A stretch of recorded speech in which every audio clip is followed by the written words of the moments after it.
My uncle retired at 66 with Medicare and thought he was covered. Then he had a stroke.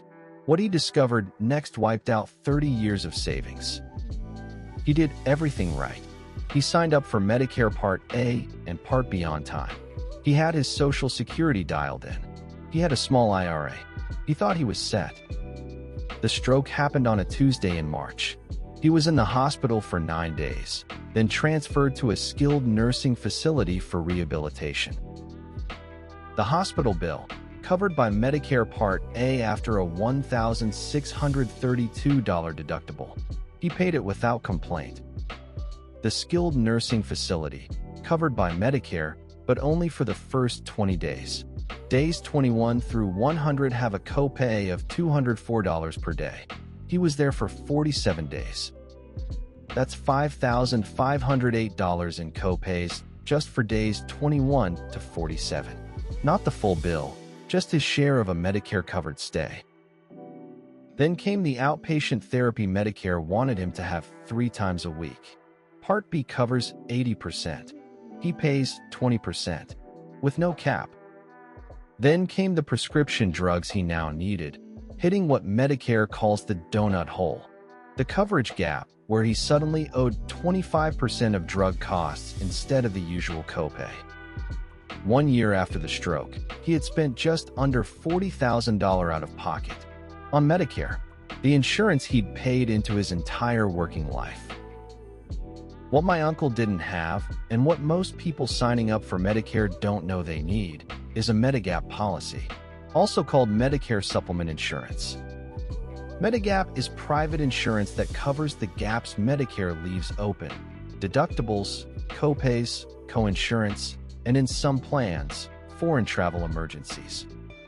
The best time to buy Medigap is during your 6-month open enrollment window, starting the month you turn 65 and enroll in Part B. During that window, insurers cannot deny you or charge you more for pre-existing conditions. Miss that window, and insurers can medically underwrite you, which means if you've had a stroke, a cancer diagnosis, or even chronic conditions like diabetes, you may be denied coverage or priced out. My uncle missed his window. He didn't know it existed.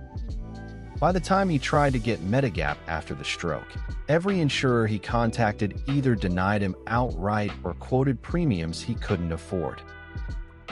There is one exception.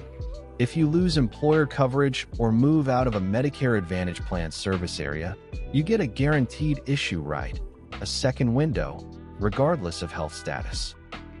But you have to know to use it. Most people don't. The other option he had, and didn't know about, was Medicare Advantage, Part C. These plans often cap your annual out-of-pocket costs, something original Medicare never does. The trade-off is network restrictions and prior authorization requirements. But for someone who never had chronic conditions, an Advantage plan with a low premium and capped out-of-pocket could have saved him tens of thousands. My uncle is fine now.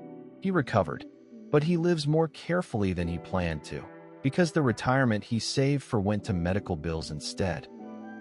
If you or someone you love is approaching 65 or already on Medicare, the most important thing you can do is learn what it doesn't cover before you need it. I put together a Medicare Gap Guide that walks through Medigap plans A through N, how to compare them, and when each open enrollment window applies. It's at funbiz.gumroad.com. Get the Medicare Gap Guide at https://funbiz.gumroad.com.